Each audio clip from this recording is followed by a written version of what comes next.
Oke, rekan-rekan yang diberkati Tuhan, perenungan firman Tuhan di pagi hari ini diberi judul Not a Fan, bukan sekedar penggemar.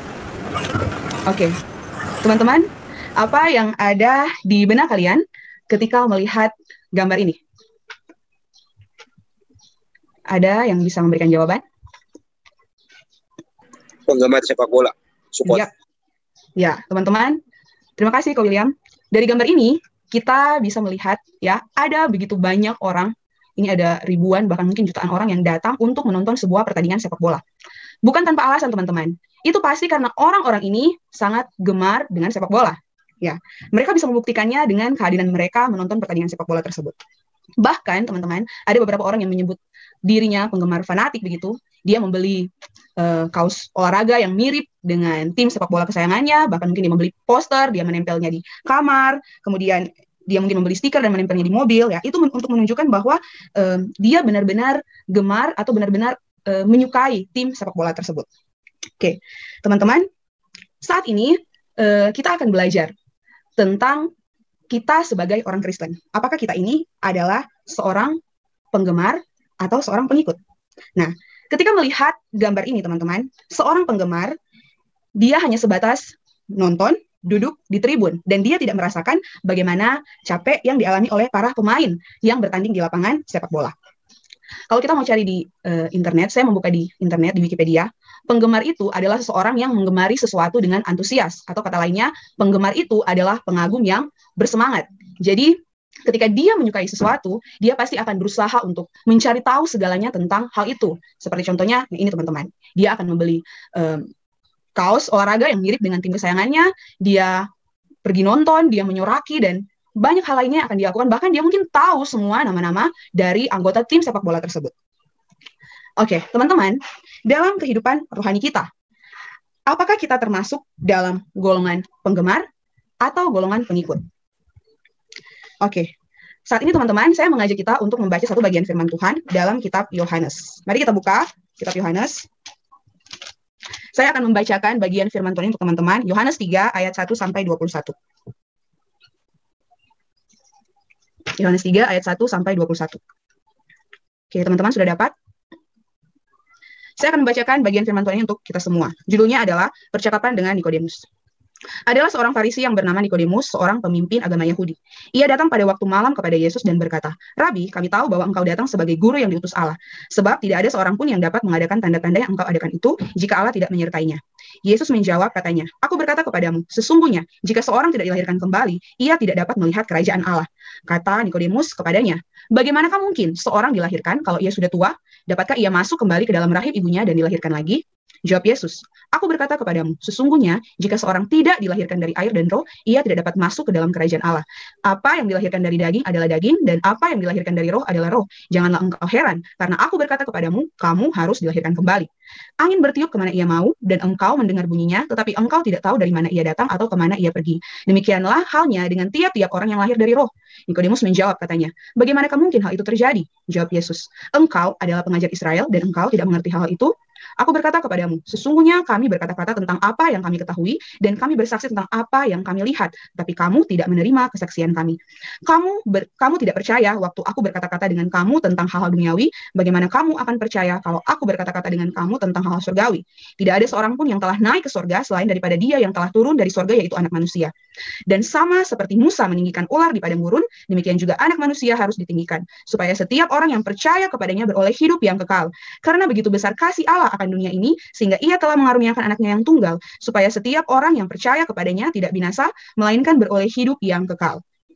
Sebab Allah mengutus anaknya ke dalam dunia, bukan untuk menghakimi dunia, melainkan untuk menyelamatkannya oleh dia. Barang siapa percaya kepadanya, ia tidak akan dihukum. Barang siapa tidak percaya, ia telah berada di bawah hukuman, sebab ia tidak percaya dalam nama Anak Tunggal Allah. Dan inilah hukuman itu, terang telah datang ke dalam dunia, tetapi manusia lebih menyukai kegelapan daripada terang, sebab perbuatan-perbuatan mereka jahat. Sebab barang siapa berbuat jahat, ia membenci terang dan tidak datang kepada terang itu, supaya perbuatan-perbuatannya yang jahat itu tidak nampak. Tetapi barang siapa melakukan yang benar, ia datang kepada terang, supaya menjadi nyata bahwa perbuatan-perbuatannya dilakukan dalam Allah. Teman-teman yang saya kasih dalam Tuhan, perenungan kita hari ini, kita akan sama-sama melihat seperti apa penggemar dan seperti apa pengikut itu. Oke, teman-teman, dalam pembacaan kita di pagi ini percakapan dengan Nikodemus. Kita melihat ya, di sini ada tokoh Nikodemus. Nikodemus ini adalah anggota Sanhedrin, kelompok elit dalam komunitas dan kepemimpinan agama Yahudi.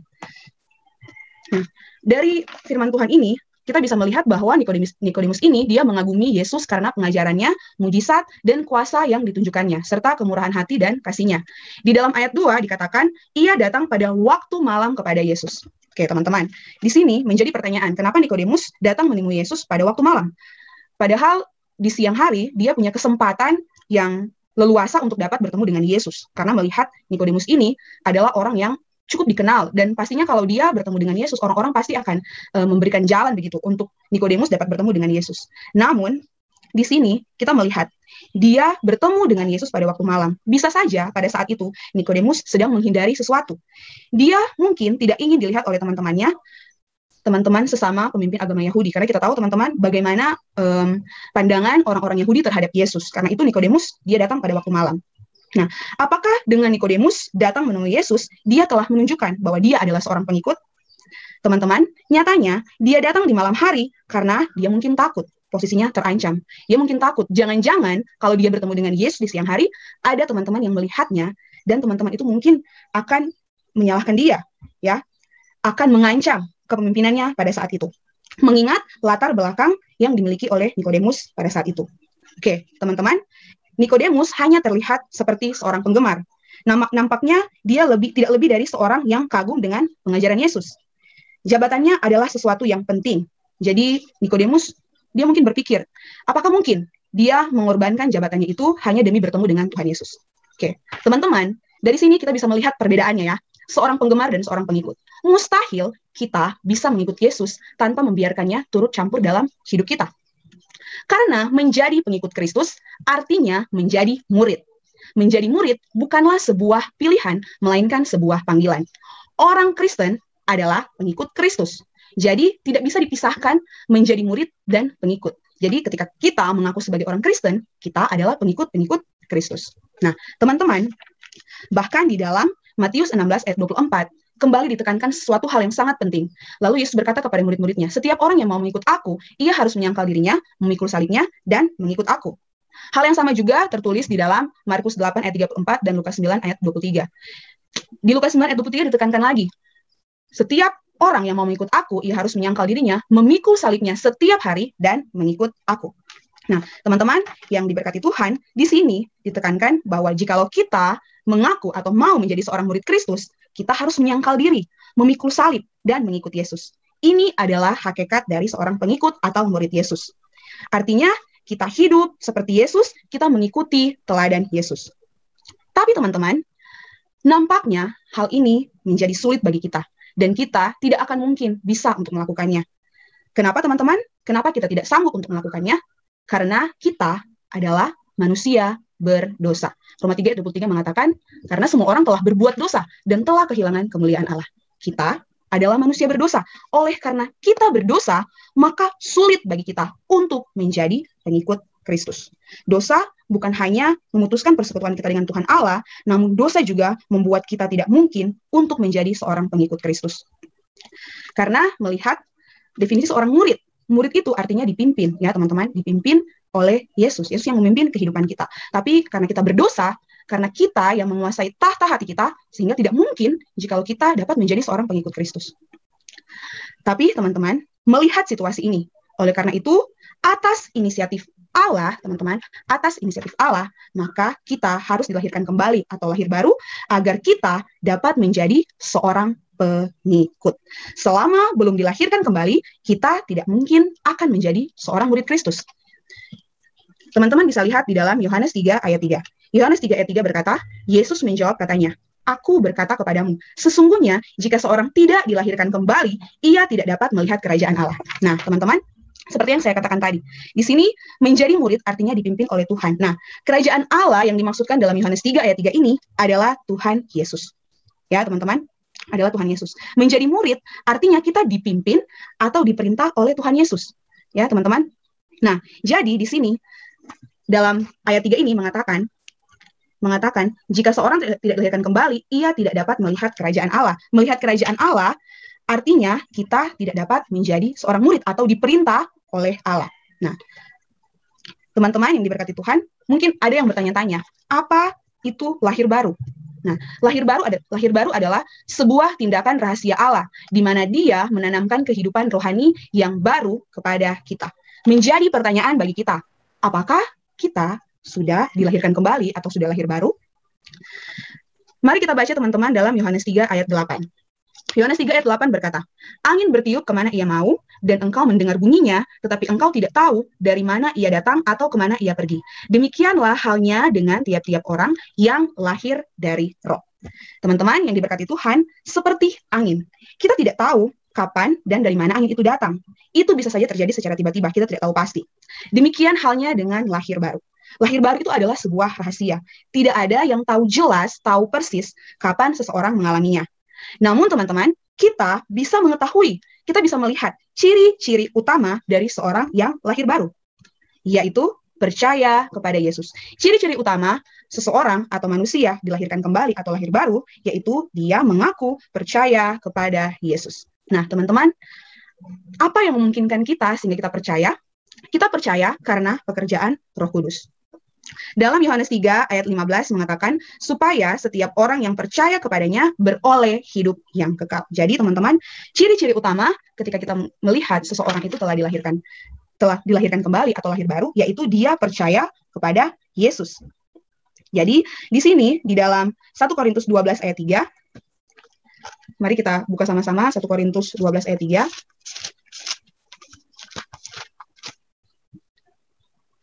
Saya akan bacakan untuk teman-teman.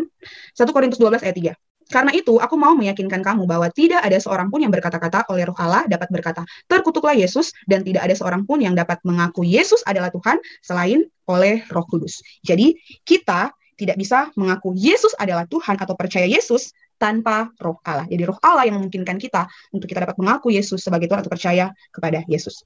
Nah, teman-teman yang saya kasih dalam Tuhan, dari pembacaan ini kita diarahkan untuk merenungkan, apakah saya benar-benar adalah seorang pengikut Kristus, adalah orang yang benar-benar percaya. Tidak mungkin seseorang mengaku dia adalah pengikut Kristus kalau dia tidak percaya kepada Yesus.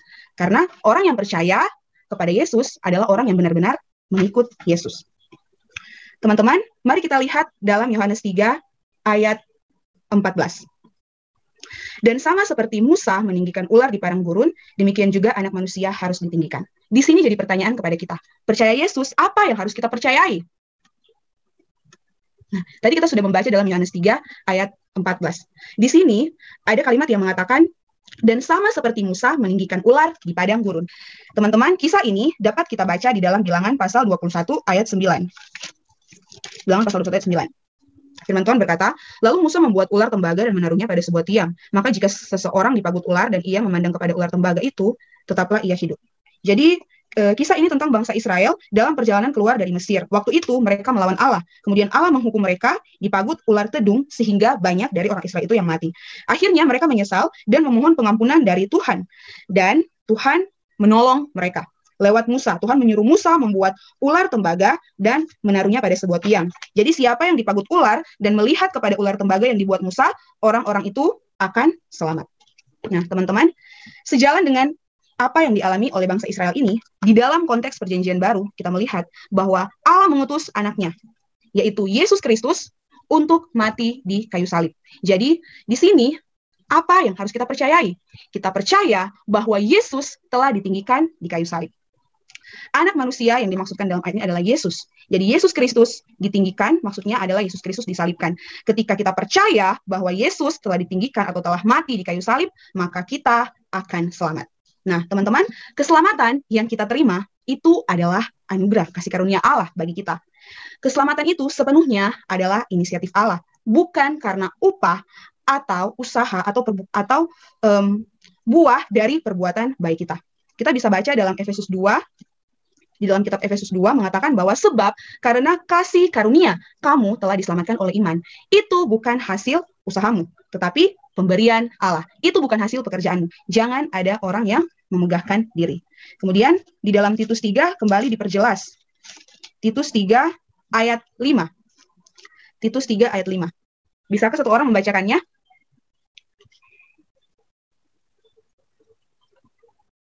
Titus 3 ayat 5. Silakan satu orang yang sudah dapat untuk membacakannya. Titus 3 ayat 5. Pada waktu itu dia telah menyelamatkan kita, bukan karena perbuatan baik yang telah kita lakukan, tetapi karena rahmat-Nya oleh permandian kelahiran kembali dan oleh pembaharuan yang dikerjakan oleh Roh Kudus. Ya, teman-teman, di sini jelas-jelas dikatakan ya, Dia telah menyelamatkan kita bukan karena perbuatan baik yang telah kita lakukan, tetapi karena rahmat-Nya oleh pemandian kelahiran kembali dan oleh pembaruan yang dikerjakan oleh Roh Kudus. Jadi, teman-teman, keselamatan yang dianugerahkan bagi kita itu adalah inisiatif Allah, bukan karena upah atau buah dari perbuatan baik yang telah kita lakukan. Jadi, teman-teman yang saya kasih dalam Tuhan, inilah landasan utama menjadi pengikut Kristus. Kita telah melihat bahwa menjadi pengikut Kristus, kita harus menyangkal diri, memikul salib, mengikut Dia. Ya. Pengikut artinya murid. Followers means disciple. Ketika menjadi Kristen, mengikut atau menjadi murid, itu bukanlah sebuah pilihan. Karena Kristen itu artinya pengikut Kristus, dan pengikut artinya murid. Jadi, bagi kita yang mengaku Kristen, kita adalah murid Kristus. Nah, teman-teman yang diberkati Tuhan, lewat perenungan ini, kita bisa melihat bagaimana perbedaan antara seorang penggemar dan seorang pengikut. Penggemar, dia tidak perlu mengorbankan apapun. Ya, penggemar hanya sebatas mengagumi, hanya sebatas menyukai. Tetapi seorang pengikut, dia benar-benar meneladani, mencontohi apa yang ditunjukkan Yesus pada kita. Makanya kita menjadi pengikut Kristus. Nah, teman-teman, dan seorang pengikut harus dilahirkan kembali. Jadi tanda seorang telah dilahirkan kembali, dia percaya kepada Yesus, percaya bahwa Yesus Kristus telah mati, bangkit, dan naik ke surga. Dan bagi kita yang percaya, akan diselamatkan.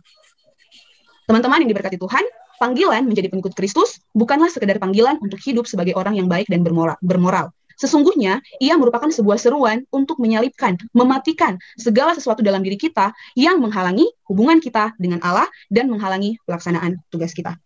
Teman-teman, memasuki tahun yang baru ini, semoga bagian firman ini dapat menolong kita dan menjadi perenungan bagi kita. Apakah saya adalah benar-benar seorang pengikut Kristus, atau mungkin selama ini kehidupan Kristen yang saya tunjukkan itu menunjukkan bahwa saya hanyalah sebagai seorang penggemar, tidak lebih dari seorang yang bersemangat dalam menunjukkan nilai-nilai Kristen yang sebenarnya teman-teman tidak mendefinisikan bahwa kita adalah seorang pengikut Kristus. Dan biarlah kita dapat ingat bahwa seseorang yang telah lahir baru, dia menunjukkan ciri-ciri utamanya yaitu dia percaya kepada Yesus.